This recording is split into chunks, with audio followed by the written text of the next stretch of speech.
KRS ಮುತ್ತಿಗೆ ಎಚ್ಚರಿಕೆ ಕೊಟ್ಟ ಆರ್ ಅಶೋಕ್ ನಾಲೆಗಳಿಗೆ ನೀರು ಹರಿಸದಿದ್ದಕ್ಕೆ ಆರ್ ಅಶೋಕ್ ಆಕ್ರೋಶವನ್ನು ವ್ಯಕ್ತಪಡಿಸಿದ್ದಾರೆ. ಸಿಎಂ ಬಾಗಿನ ಅರ್ಪಿಸಿ ನಾಲೆಗಳಿಗೆ ನೀರು ಹರಿಸ್ತೇವೆ ಅಂತ ಭರವಸೆ ಕೊಟ್ಟಿದ್ರು. ಕೆರೆ ತುಂಬಿಸ್ತೇವೆ ಅಂತ ರೈತರ ಮೂಗಿಗೆ ತುಪ್ಪ ಸವರಿದಿದ್ದಾರೆ. ನೀರು ಬಿಡ್ತೇವೆ ಅಂತ ಸಿಎಂ ಹೇಳಿ 5 ದಿನಗಳಾಗಿದೆ. ಆದರೆ ಅಧಿಕಾರಿಗಳು ಸಿಎಂ ಮಾತಿಗೆ ಕ್ಯಾರೆ ಅಂತ ಇಲ್ಲ, ನಾಲೆಗೆ ನೀರು ಬಿಡ್ತಾ ಇಲ್ಲ.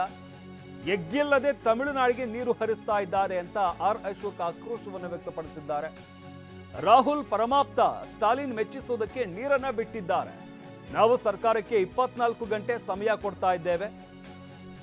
ನಾಳೆ ಒಳಗೆ ತಮಿಳುನಾಡಿಗೆ ನೀರು ಹರಿಸೋದನ್ನ ನಿಲ್ಲಿಸಬೇಕು. ನಾಳೆ ಸಂಜೆಯೊಳಗೆ ನಿಲ್ಲಿಸದಿದ್ರೆ ಕೆಆರ್ಎಸ್ಗೆ ಮುತ್ತಿಗೆ ಹಾಕ್ತೀವಿ. ನಾಳೆ ರಾತ್ರಿನೇ ಮುತ್ತಿಗೆ ಹಾಕಿ ಪ್ರತಿಭಟನೆ ಮಾಡ್ತೇವೆ ಅಂತ ಟ್ವೀಟ್ ಮುಖಾಂತರ ಆರ್ ಅಶೋಕ್ ಎಚ್ಚರಿಕೆಯನ್ನು ಕೊಟ್ಟಿದ್ದಾರೆ. ವಿಪಕ್ಷ ನಾಯಕ ಆರ್ ಅಶೋಕ್ ಸರ್ಕಾರದ ವಿರುದ್ಧ ಆಕ್ರೋಶವನ್ನು ವ್ಯಕ್ತಪಡಿಸೋದ್ರ ಜೊತೆಗೆ ಎಚ್ಚರಿಕೆಯನ್ನು ಕೂಡ ಕೊಟ್ಟಿದ್ದಾರೆ. ನಾಲೆಗಳಿಗೆ ನೀರು ಹರಿಸದಿದ್ದಕ್ಕೆ ಆರ್ ಅಶೋಕ್ ಆಕ್ರೋಶವನ್ನು ವ್ಯಕ್ತಪಡಿಸಿರುವಂಥದ್ದು. ಇನ್ನು ಸಿಎಂ ಬಾಗಿನ ಅರ್ಪಿಸಿ ಅವತ್ತೇ ನಾಲೆಗಳಿಗೆ ನೀರು ಹರಿಸ್ತೇವೆ ಅಂತ ಭರವಸೆಯನ್ನು ಕೊಟ್ಟಿದ್ರು ರೈತರಿಗೆ. ಕೆರೆಗಳನ್ನು ತುಂಬಿಸ್ತೇವೆ ಅಂತ ರೈತರ ಮೂಗಿಗೆ ತುಪ್ಪ ಸವರಿದಿದ್ದಾರೆ ಅಂತ ಆಕ್ರೋಶವನ್ನು ವ್ಯಕ್ತಪಡಿಸಿರುವಂಥದ್ದು. ನಾಳೆ ರಾತ್ರಿನೇ ಮುತ್ತಿಗೆ ಹಾಕಿ ಪ್ರತಿಭಟನೆ ಮಾಡ್ತೇವೆ.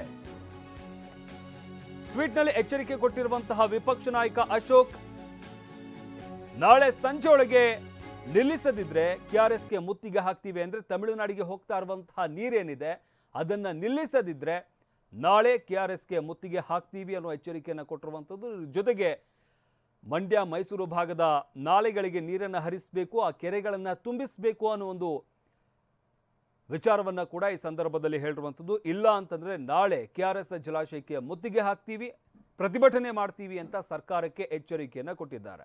ಇನ್ನು ಸಿಎಂ ಬಾಗಿನ ಅರ್ಪಿಸಿದಂತಹ ಸಂದರ್ಭದಲ್ಲಿ ಎಲ್ಲ ಕೆರೆಗಳನ್ನು ತುಂಬಿಸ್ತೀವಿ, ನಾಲೆಗಳಿಗೆ ನೀರು ಬಿಡ್ತೀವಿ ಅಂತ ಭರವಸೆ ಕೊಟ್ಟಿದ್ರು. ರೈತರ ಮೂಗಿಗೆ ತುಪ್ಪ ಸವರುವಂತಹ ಕೆಲಸವನ್ನ ಮಾಡಿದ್ದಾರೆ. ಆದರೆ ಇಲ್ಲಿ ತಮಿಳುನಾಡಿಗೆ ನೀರನ್ನು ಹರಿಸಲಾಗ್ತಾ ಇದೆ ಅಂತ ಆರ್ ಅಶೋಕ್ ಆಕ್ರೋಶವನ್ನು ವ್ಯಕ್ತಪಡಿಸಿದ್ದಾರೆ.